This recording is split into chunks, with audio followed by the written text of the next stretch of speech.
और अब रुक कर लेते हैं कमोडिटी बाजार का। इस वक्त हमारे साथ कमोडिटी मार्केट के एक्सपर्ट भाविक जी जुड़ चुके हैं। भाविक सर, बहुत बहुत स्वागत है आपका बाजार सवेरे में। मैं तृप्ति बात कर रही हूं और सबसे पहले हम सोने चांदी पर चर्चा करेंगे। देखिए, यहाँ पर फिर से हम देख रहे हैं कि एक बाउंस बैक होता हुआ नजर आ रहा है। पिछले 2-3 दिनों में काफी वॉलेटाइल मूवमेंट्स यहाँ पर रहे और देखिए जियोपॉलिटिकल टेंशन भी अपनी जगह बरकरार है। यूएस और ईरान का मुद्दा फिर से एक बार गर्म हो गया है, जिससे सेफ हेवन की डिमांड यहाँ पर कह सकते हैं कि बढ़ने की उम्मीद लग रही है। इसके अलावा यूएस में आज क्रूशियल डेटा भी आने वाला है। तमाम चीजों को देखते हुए इस वक्त आप सोने और चांदी की चाल को किस तरह से देख रहे हैं और क्या आज के लिए कोई इंट्राडे कॉल लेना चाहिए? गुड मॉर्निंग तृप्ति जी। देखिए, आपने सही बताया कि अभी मार्केट का फोकस यूएस और ईरान के टेंशन पे ही है। आई थिंक यूएस की इकोनॉमिक डेटा थोड़े बैक बर्नर पे आ गए। कल भी हमने देखा था कि जो बिल्डअप मिलिट्री की हो रही है यूएस से ईरान पे, तो मार्केट वो भी एक्सपेक्ट कर रहा है। कुछ रिपोर्ट्स ये भी है कि ये वीकेंड में भी कुछ हमला हो सकता है अगर डील नहीं होती है। तो डील होने के चांसेस अभी लाइकली बहुत कम हो रहे हैं, जिसकी वजह से हम देख रहे हैं कि वापस से एफओएमसी के मिनट्स जो पब्लिश हुई थी, जो हॉकिश थी और गोल्ड सिल्वर की नेगेटिव थी, उसके बाद वापस से तेजी आई है क्योंकि वॉर प्रीमियम बिल्डअप हो गया है। तो मुझे लग रहा है एटलीस्ट वीकेंड तक दोनों में तेजी ही रहेगी गोल्ड और सिल्वर में। कल पेंडिंग होम सेल्स के डेटा भी वीक आए हैं। आज के दिन बहुत इंपॉर्टेंट है पीसीई के data, but I think market ज्यादा फोकस करेगा जियोपॉलिटिकल कंसर्न्स पे ही। तो दोनों में बाय की रणनीति रखनी चाहिए इंट्राडे में, जहां पे सोने 1,54,000 पे बाय कर सकते हैं 156 के टारगेट के लिए और 1,52,800 का स्टॉप लॉस।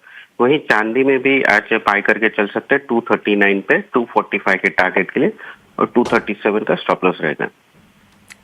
और राइट भाविक, यहाँ पर आपने खरीदारी की सलाह सोने में फिलहाल आपके तरफ से आ रही है, चांदी में भी आपने खरीदारी की ही सलाह दी है, लेकिन अब बताइए कच्चे तेल में कीमतें और कितनी आगे जा सकती हैं? 71.7 हमने देखा है कि यहाँ पर ब्रेंट पहुँचता हुआ दिखाई दे रहा है और लगातार अब तो यहाँ पर 10 दिन का ऑलमोस्ट ट्रम्प साहब ने अल्टीमेटम दिया है कि सोचेंगे कि स्ट्राइक करना है या नहीं, लेकिन उससे पहले बातचीत का दौर ज़रूर एक बार फिर से शुरू हो सकता है।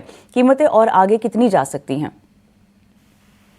देखिए, कच्चे तेल में अभी भी लग रहा है WTI 66 के ऊपर गया है, तो लग रहा है यहाँ से 68 तक आ सकता है और ब्रेंट जो 71 के ऊपर सस्टेन कर रहा है, लग रहा है 73 से 74 आ सकता है। तो MCX में भी लग रहा है कि 6200 तक आ सकता है। देखिए, वापस से ये जो जियोपॉलिटिकल कंसर्न्स बढ़े हैं, स्पेशली स्ट्रेट ऑफ हॉर्मुज़ जो है वहां पे अगर कुछ होता है तो वर्ल्ड का 30% जो क्रूड वहां से पास होता है वो ब्लॉक हो सकते हैं। और अगर ब्रेंट के फ्यूचर कर्व की भी बात करें तो वो भी थोड़ा कर्व हो रहा है, जो दिख रहा है कि फिजिकल मार्केट में टाइटनेस आ रही है, जो अगेन क्रूड ऑयल के प्राइसेस के लिए पॉजिटिव है। तो लग रहा है कि यहाँ से एटलीस्ट 6200 तक MCX में प्राइस देख सकते हैं अगर जियोपॉलिटिकल कंसर्न बना रहा।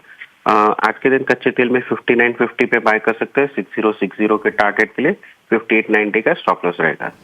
ठीक है, यहाँ पर 6200 तक के लेवल्स भी आपको मिल सकते हैं, लेकिन फिलहाल रणनीति है 5950 के लेवल पे आपको बाय करके चलना है कच्चा तेल। टारगेट से आपको यहाँ पर आपको 6060 रुपये तक के मिलेंगे। स्टॉप लॉस आपको मेंटेन करना होगा 5890 रुपये का। भाविक जी, बेस मेटल्स में आज आपको क्या पसंद आ रहा है? देखिए, यहाँ पर MCX पर बंद होते होते सबसे ज़्यादा गिरावट हमने कल कॉपर में देखी थी, करीब 1.5% से ज़्यादा गिरा और 1160 के लेवल पे यहाँ पर हमने कल कॉपर को जाता हुआ देखा था। आज कुछ पसंद आ रहा है आपको बेस मेटल्स में? जी, कॉपर ही मुझे लग रहा है कि शॉर्ट अभी भी कर सकते हैं। इन्वेंट्री अगर देखें LME में तो 10 महीने के हाई पे है, चाइनीज मार्केट क्लोज है, जिसकी वजह से अभी कोई फिलहाल डिमांड नहीं है। तो मुझे लग रहा है, और वैसे भी 1200 जो उसका स्ट्रॉन्ग सपोर्ट था वो ब्रीच कर चुका है, तो लग रहा है कि यहाँ से थोड़ा और करेक्शन आ सकता है कॉपर में। तो 1168 पे शॉर्ट कर सकते हैं 1158 के टारगेट के लिए। इंट्राडे स्टॉप लॉस रहेगा 1175 का। चलिए, बेस मेटल्स में भाविक की तरफ से ये रणनीति आती हुई खरीदारी की सलाह कॉपर में। भाविक, शुक्रिया आपका, आपने समय दिया और कमोडिटी पर बातचीत की। लेकिन चलिए शो को आगे बढ़ाते हैं।